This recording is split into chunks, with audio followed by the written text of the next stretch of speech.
Hi, welcome to Songs Utan Art. Me, Annika Göran Rodell, my vlog about artful leadership for change and conversations on the blue sofa together with my mother Gerd Göran, artist, 104 years old. God morgon. God morgon, Annika. Vad har du på hjärtat idag? Här sitter jag och funderar. Vad funderar du på? Ja, jag har slut på den där boken som jag läste till sent i natt. Och så jag funderar på vad jag ska få och hitta nästa nu. Ja, du läser mycket. Du läser på nätterna. Jag fattar inte, det är full rulle på dig. Ja, det blir så spännande så jag är tvungen. Och men jag fick fel böcker sist för det var så mycket deckare med och det brukar inte vara det jag vill ha. Nej, jag vet. Jag råkade plocka. Jag såg inte att det stod det på de där böckerna. Nej. Men du, nu är det så här att du kommer nog att vara tvungen att läsa en deckare i alla fall här så småningom. Vad säger du? Det låter ju spännande. Ja, det är nämligen så att jag såg idag att Anna Jansson, hon är ju en av våra deckardrottningar från Gotland.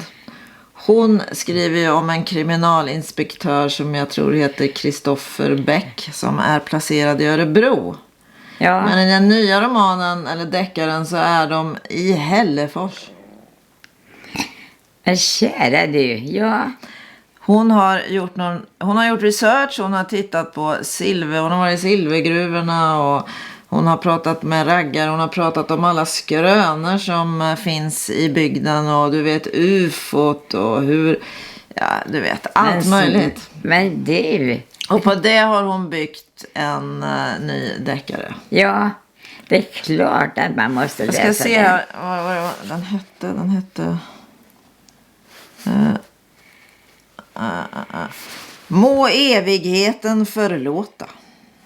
Må evigheten förlåta, den ska jag. Men den är naturligtvis inte inläst än. Nej, den är så ny. Så att ja, men den kommer så småningom, det är klart. Men det låter som att det är lite farligheter. Det är 2 män som går ner i silvergruvan och den ena kommer aldrig tillbaka.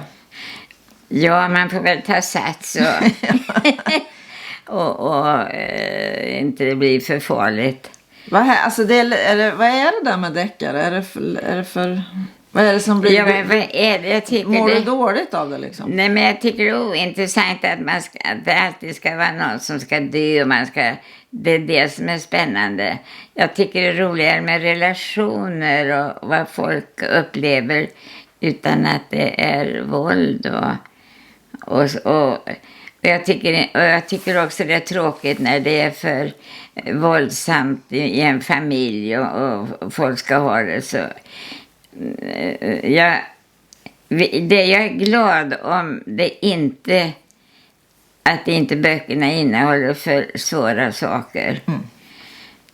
Men det ska också vara väldigt välskrivet. Men sen ska det ju vara spännande också. Och så spännande så att det... Du har ganska höga krav på det där med ditt läsande. Så det är inte så lätt för oss barn att hitta dina böcker hela tiden. Men om man får biografier, det görs det väldigt ofta. Och de är alltid roliga för det är så mycket research och arbete bakom. Och man får reda på sin tid. Ja, vi får väl se då vad du kommer att tycka sen om den. Ja, det blir spännande. Du får väl ge en recension då på den här Hällefors-deckaren. Ja, den har inte varit ute som... Den har precis kommit ut. Ja, så att den finns bara som bok tror jag. Ja, det är ingen som har skrivit om den så mycket än, utan... Ja, det är väl det som finns nu då, att någon har läst den. Nej, så jag såg att hon var med i Nyhetsmorgon och blev intervjuad om sin bok. Jaha, det blir våra trakter. Ja, det blir våra trakter så det blir ju intressant.